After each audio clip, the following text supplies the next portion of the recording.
Hi, I'm Norman Liss, and the name of the program is The Way to Go. I invite you to join me as we explore together the wonderful places to go and things to do in the metropolitan area. One of my most delightful experiences is to uncover unique finds, places that I consider special because they're not as well known as some of the more famous attractions in this area. One such place is the Katonah Museum of Art.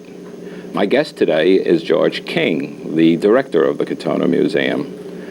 George, how does one go about creating such an impressive and ambitious museum with regional and even national ramifications in what many people consider to be a sleepy little hamlet in Westchester? Well, I think it takes time. The Katonah Museum is approaching middle age. 1993 will be its 40th year, so it's been around for quite a long time. So it's really an old, new museum. Yeah, exactly. It's an older institution which has recently moved into a new building, and so it's given it an awful lot of exposure in the last year or so. But to answer your question, it takes a lot of time, it takes a dedication and the participation of an awful lot of different minds, different talents in the community, specifically from the community. And as a result of that, over the course of all these talents coming together for many, many years, the museum is beginning to be recognized nationally, as you mentioned, and certainly regionally. But it grew out of a need for the community to have a institution, a place where people could come, gather, and look at art. This is back in 1953, and eventually evolved into a museum that had a strong education department, and growing like everything does. There was a need to expand, and the museum, as it grew, got more sophisticated, and its constituency became from a wider geographical girth, and so it just became larger and larger over the course of the year. So it takes talent, it takes time, and it takes some vision, of course. And the new building, of course, is magnificent. Yeah. And how long have you been in there? We've been in there about a year and a half now. It was designed by Edward Larrabee Barnes, who's a resident of northern Westchester and has been a friend of the museum's for many years, and it took 5 years, just about 5 years, to raise all the money for the building. It's one of the beautiful things about the Katonah Museum is that one can come and spend an hour in an intimate setting, learning something about a very focused subject. One does not get lost or dragged into a maze of galleries. It's a very simple structure. It has two main galleries flanked off a center hall and a beautiful sculpture garden. Well, what I like about the museum is that even as you approach from the outside or even coming into the parking lot, the building itself is something to see. It's architecture. Yeah. Well, I think Ed Barnes took a lot of time, as any architect does, not only designing the building, but thinking about the site in which it was going to be placed. There's a stand of at least about 1,500-year-old Norwegian spruce trees there. He had to take that into consideration, and naturally we spent a lot of time working around those. He spent, and his crew, a lot of time working around those trees and placing the building.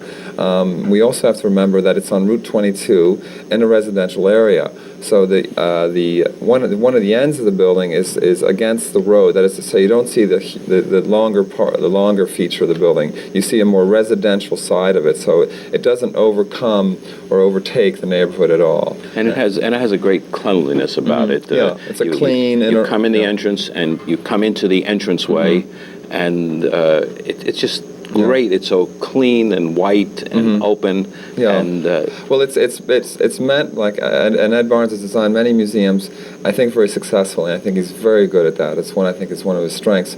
The architecture does not dominate the art, and that's what it leaves it alone. It stands on its own, and it's not pretentious. It's functional, and it's very clean, as you say, and spare.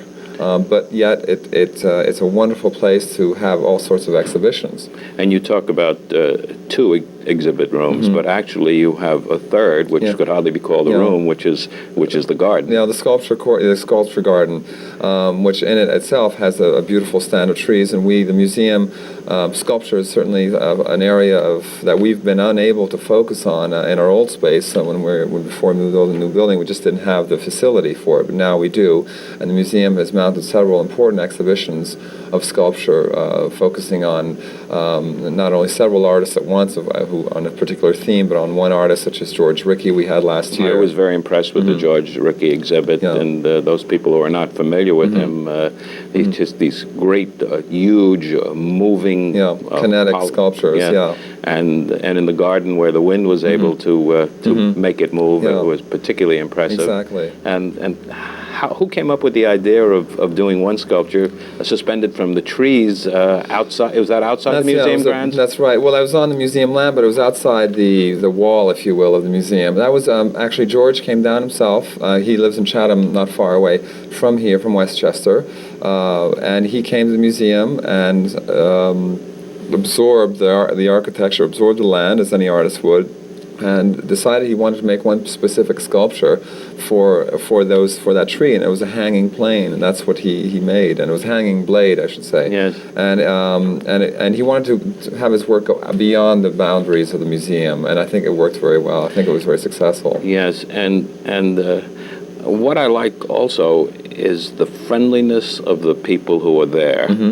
It almost immediately, as you walk into the museum, you feel welcome. Yes. Well, I think we've worked very hard on that. I mean, as you may know or may not know, the museum was really started by, as I mentioned earlier, by volunteers and by concerned citizens who wanted to have a focus, an art center, if you will, in northern Westchester in 1953. But as it's grown, as it's evolved, the participation of volunteers has grown, and the volunteers at the museum fulfill what normally would be paid functions at other museums. So they occupy very important positions, and they take it very seriously. And these are people who have either worked in the field, who have retired, or are going on their way back to another position elsewhere. But they participate at a level that is highly unusual in the volunteer area. They're very knowledgeable and very friendly. And we have about 210 volunteers who work in different areas. Some, of course, naturally work just a few hours a week, greeting the public, working in the museum shop, doing clerical work. Others, of course, are heads of the department. The education department is headed by one of our volunteers, who's a trustee as well. One of the uniqueness, I think, about the Katonah Museum of Art is the fact that it has no collection. Now, that is quite unusual in terms of a museum, isn't it? It is. Where some of them we can be referred to as a Kunsthalle, which is sort of like an art hall, the equivalent of an art hall in Germany. But what that gives us, and it's really in our bylaws not to have a collection, it gives us an enormous amount of freedom so that our programs can be very, very broad, cover an awful lot of territory, from ancient art to contemporary art, from different historical periods, different mediums. From time to time, we focus on one artist's works, on one living artist. From time to time, it's a combination of several artists. For instance, the opening show in the new building, the inaugural show, is entitled "The Technological Muse," brought together the work of about, I think, 86 artists from 1850 to the present, and it was a show that looked at the way artists, since the beginning of photography, since really the beginnings when technology began to creep into art, how artists viewed, how artists dealt, how they've succumbed, how they've repelled technology, the advances of technology, how they've embraced technology in their work. And that was 86 artists, an awful lot of different work, of disparate work to have in one show, but it worked very successfully. And very impressive. And I found that opening exhibit in the setting, it was a great opportunity to be able to see everything and not get exhausted in doing it. Exactly. And speaking of your exhibits, your recent exhibit, there were actually two exhibits in the two rooms. William Lawrence was was one of them, very colorful and quite in contrast about that. Jacob Lawrence. Jacob Lawrence, yeah. yes. And how do you happen to arrange two exhibits of such contrasting interest? That's a good question. It's the first time that we've actually had two separate exhibitions, one in each gallery. And then also eventually we're going to have a sculpture program this summer, a sculpture exhibition. But we decided that we want to try that out. We have these two spaces. From time to time, exhibition covers both, goes into both galleries and the sculpture garden. We felt, first of all, that Jacob Lawrence was an artist who we wanted to bring to the community, whose work we felt was very strong. He's a very well-known artist who lives originally from New York area, now lives in Washington State, but he paints very strong images, everyday images, and the paintings we exhibit are from his the early decades, when images of Harlem, everyday life in Harlem. William Morris, on the other hand, who's a member of one of the members of the English Arts and Crafts movement, and who was very much involved with utopian vision, is someone who shunned the factory-made objects, who felt that everything ought to really be manufactured by hand. Of course, William Morris is known primarily in a popular sense for his wallpapers, but he also was very much involved with architecture, with book design, with tapestries, and really all the arts, and a very important man, and one who influenced and still has a great influence on all those arts. But we felt they were very different subjects. We wanted to attract a different audience, and we felt it's worked very well.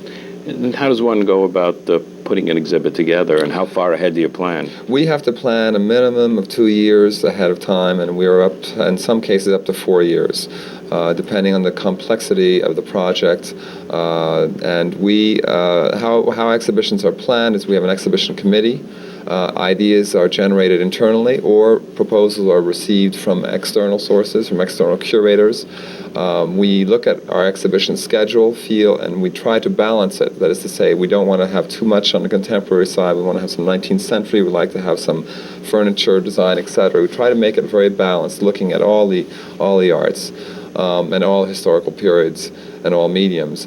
So with that in mind, and it's a daunting task at times, and we don't always succeed in making it at a very, very balanced, but we try very hard. We take the proposals, and for those that we need to find a curator for, we go out of the building and look at other museums who have curators who might be able to, an expert in the field who might be able to work on the We show. talk about the regional aspect of the museum, and you do reach out, and we also talk about the national aspect of it. So once the exhibit is planned and executed, then that exhibit does not stay within the four walls. Not always. Sometimes it does travel. Number one thing we do in terms of reaching out is we always have a publication with an exhibition. At times it's more modest than others, but in every case that's a way of once an exhibition is down, and it lives on in the publication. But some of our exhibitions, and we have several now, which are traveling across the country to other museums. One is an exhibition, a very successful show we did on the arts of the Adirondacks, and that's going to the New York Historical Society in the city. It's now upstate at the Hyde Collection. Another exhibition that looked at it was a collection of Geoffrey Holder and his wife, Carmen de Lavad, is an exhibition of Haitian art, Black American folk art, African art, and that's traveling to 11 museums across the country. And then we have another exhibition coming up this fall, which is entitled Asobi, Play in the Arts of Japan, Japanese historical show that looks at playfulness in Japanese art. A very, I think, interesting show, and that is going to be traveling to the Los Angeles County Museum of Art and to the San Antonio Museum of Art. These are a way we consider ourselves that they're very strong subject matters for the community, something the community and the region is interested in, but also that has an impact nationally. And what do you consider the region? How far out from Well, we certainly Katonah? We consider it at least 60 to 70 miles, the radius, and certainly New York City is part of that.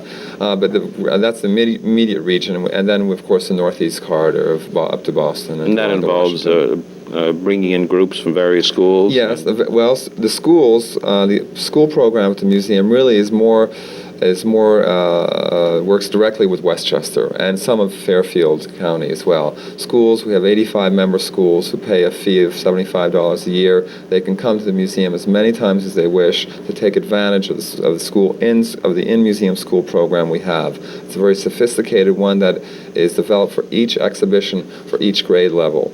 At the same time, we have our school program that reaches out to schools that can't afford necessarily to come to the museum as often as they like.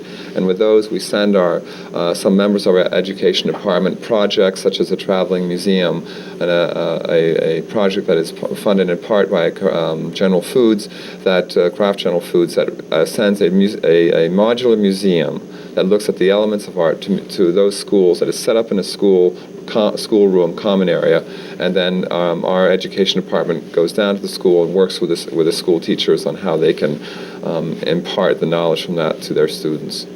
And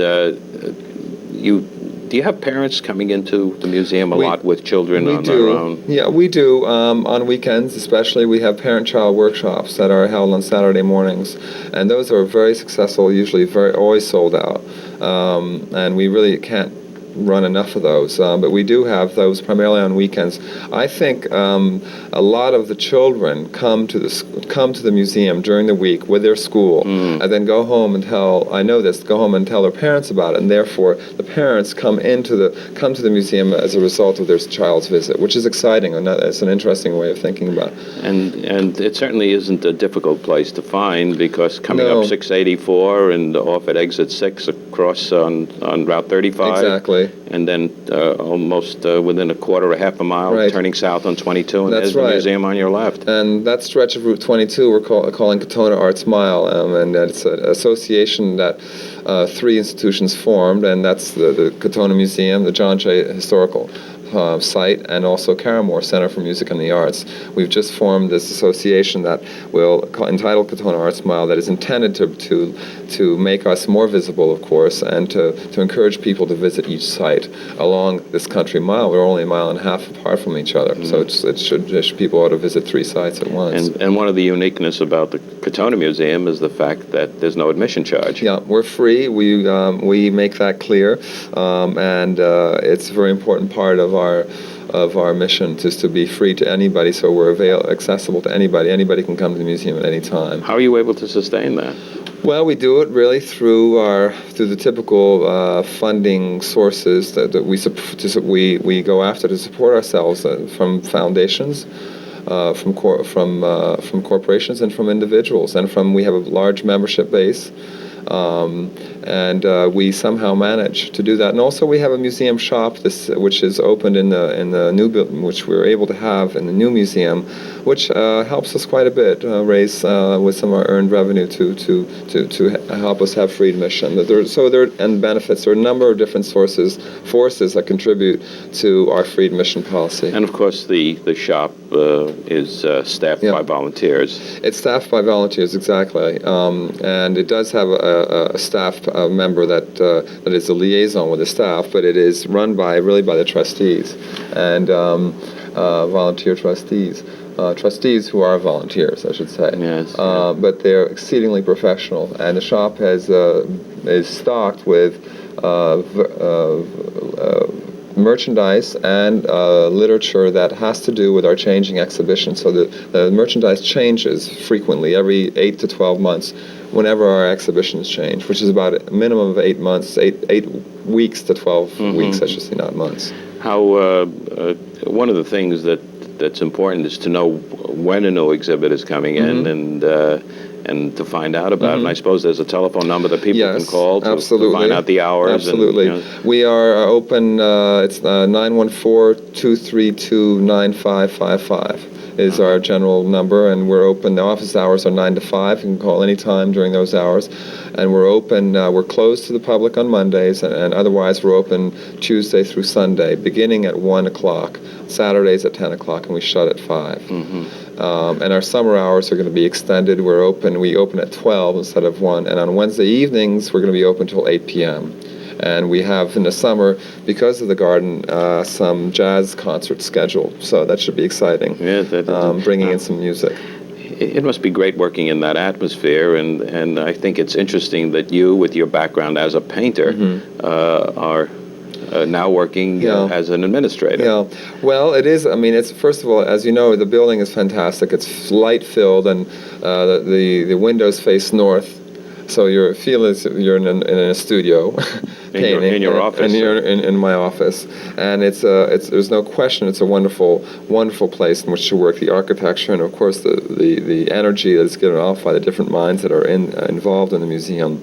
But as you mentioned, my background is as a painter, and I think that's critical to being a museum director these days. That I have a very important knowledge. I have a very I have my ear to the ground about art history and about living artists and their concerns with exhibiting, and I think that I understand that very, very much. What was the path that took you from a painter to an administrator? Well, I started I went to art school and showed some paintings, tried to show some paintings, tried to sell paintings, tried to exist really by supporting myself through my paintings. I was unsuccessful, so bit by bit I started working in a museum, and I worked for many years at the Cooper Hewitt Museum in New York City, and from there I went to Katonah, where I've been now for 4 years as the first director, really, as a museum here. When you talk about the Cooper Hewitt, you talk about a setting and an atmosphere that is quite a building. Exactly, with its own beautiful garden right in the middle of Manhattan. Which is also used, of course, for exhibits. Exactly. Some excellent exhibits. Yeah, no, it's a wonderful place. We hope to have people from Cooper Hewitt on this program in the future days. Yeah, well, you ought to. It's a great place. The whole process, that's the whole behind-the-scenes aspect of running a museum intrigues me. People see the exterior, they see the exhibits, and when they go backstage, so to speak, there's a different atmosphere. There's a lot of people moving a lot of paper. I noted when I visited with you that this one solid wall of your room is glass, so you're not really in an enclosed space, shut off from everybody else. No. I think that people have to remember that we're a small museum, and that many of us do many different jobs. So we're not so big that we are also offices or rooms and rooms away from one another. We're accessible. And one of the key things about the museum, I think one of the most successful things about it, is that because it's small, it's responsive. And it can, although we plan 2 to 4 years ahead, there are still some times in our planning where we can turn around and do a show rather quickly if we need to. There comes and respond to a certain movement or include an artist that we weren't planning on all of a sudden. But working there certainly has that feeling as well.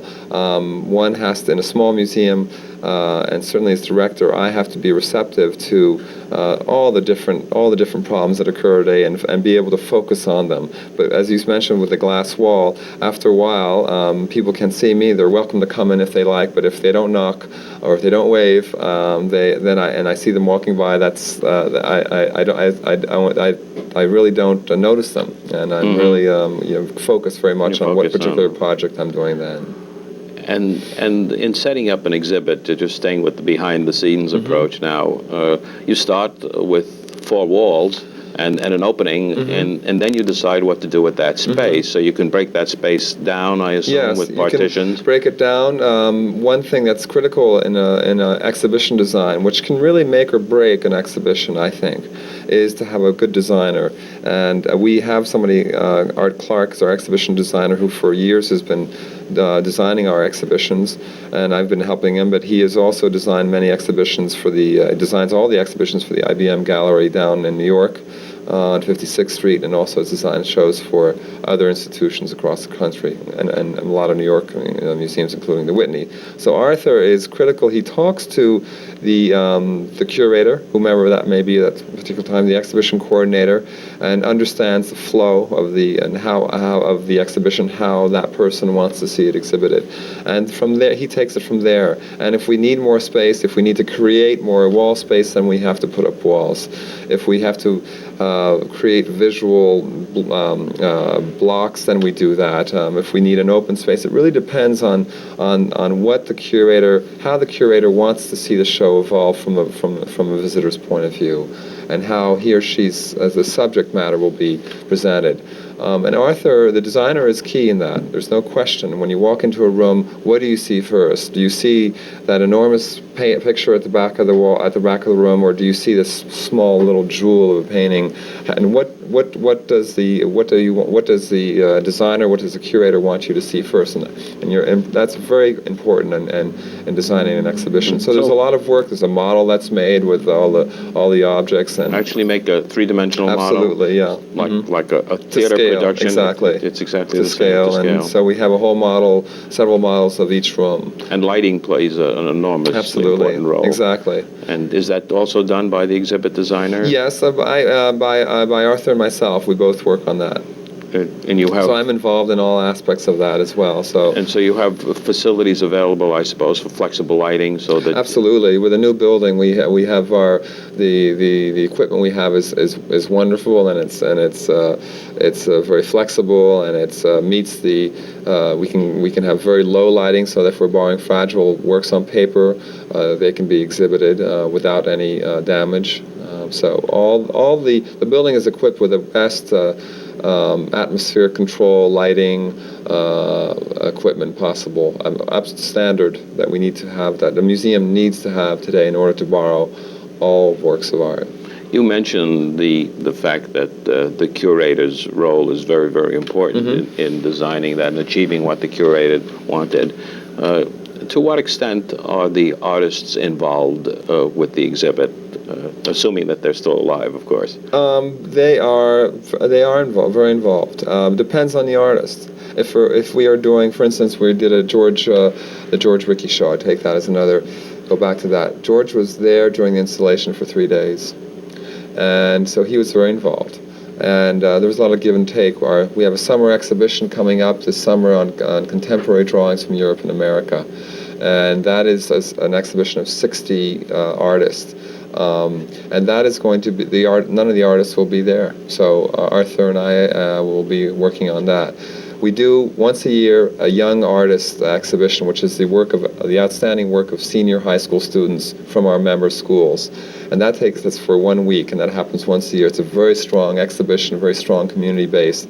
The young artists, the high school seniors, work on that themselves. They design the exhibition, they host the reception, they hang the exhibition, so they get the full experience of what it's like to do a museum experience, what it's like to sponsor or to produce an exhibition.